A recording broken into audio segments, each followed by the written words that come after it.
Hello guys, today I will tell you how to exchange Bitcoin to Ethereum on Binance. So let's get started. So first what you need to do is open your Binance mobile app and log into your account using your phone or email. Once you are logged in, tap on the wallet icon in the bottom right corner to see all your assets. From there, tap on the arrows in the bottom middle of the screen and choose the convert option. Now in the from section, select Bitcoin, BTC. In the to section, search for and select Ethereum, ETH. Next, enter the amount of Bitcoin you want to convert. You can even select the maximum amount if you prefer. Once that's set, tap on preview conversion. Binance will then show you how much Ethereum you'll receive.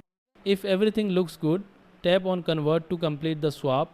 After that, your Ethereum will appear in your Binance wallet, and that's how you convert Bitcoin to Ethereum on Binance mobile. Thanks for watching.